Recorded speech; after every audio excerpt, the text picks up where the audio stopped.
છોટાઉદેપુર નગરપાલિકાની પરિસ્થિતિને આ દ્રશ્ય આ જે સામૂહિક શૌચાલય છે છોટાઉદેપુર નગરપાલિકાની બિલકુલ અડીને આવેલું છે 70-80 ફૂટ બિલકુલ અડીને આવેલું છે નગરપાલિકાને સ્વચ્છ ભારત અભિયાનની વાતો કરનારી સરકારની અંદર આજે એની પરિસ્થિતિ તમે દેખો છો આ ગંદકી આપણે જોઈએ છે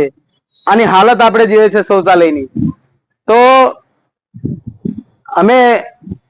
અહીંયા દાવા અને કાવા કરનારી સરકારના કર્મચારી અને અહીંયાના જે ચીફ ઓફિસર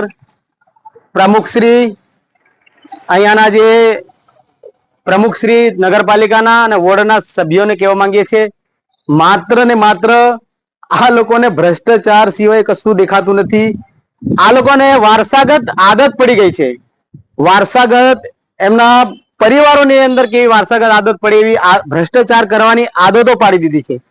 અહીંયા વિકાસની વાતો કરનારી સરકારની અંદર આજે નગરપાલિકા છે અવારનવાર નગરપાલિકાની અંદર કંઈક ને કંઈક બહાર આવે છે ક્યાંક ને ક્યાંક તો તળાવની અંદર કરોડોનો ભ્રષ્ટાચાર થાય છે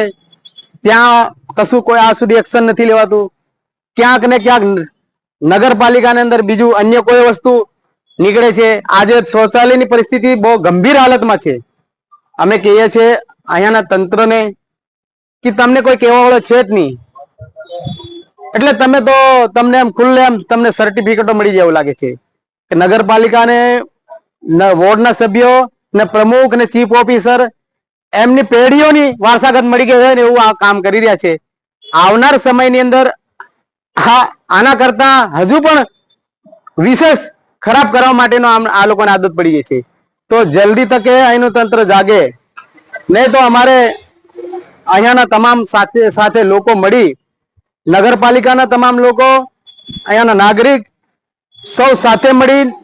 આખી નગરપાલિકા ઓફિસને ઘેરી અને આ લોકોને તાળાબંધી કરવા માટે અમારે પછી ધરણા કરવા માટે અમારે બેવું પડશે એવી પરિસ્થિતિ ઊભી થશે એટલે અમને કહીએ છીએ અવારનવાર આવા કિસ્સા બને છે તો આ તંત્રને કેમ પાણી નથી હિલતું ક્યાંક અહીંયા કોકના મોટા માથાના સાવરવાથી થાય છે અહીંયાના ધારાસભ્યો કે સાંસદના એના સાવરવાથી આ બધા કાર્ય થાય છે કે પછી અન્યનું તંત્ર અહીંયાના કલેક્ટર મામલતદાર સાહેબ શ્રી ગામડાઓમાં વિઝિટો લે છે તો અહીંયા નગરપાલિકા પોતાના પગમાં આવેલી ત્યાં કોઈ પરિસ્થિતિ ધ્યાનમાં નથી લેતું એવું લાગે છે તો અમે કહેવા માંગીએ છીએ આ પરિસ્થિતિ સુધારે અને આ નગરપાલિકાની અંદર જે સામૂહિક શૌચાલયની જે ગેરરીતિ થઈ છે એની તપાસ થાય અને આને સંપૂર્ણ રીતે ઉપયોગ કરવા માટે ચાલુ કરે એવી અમારી માંગ છે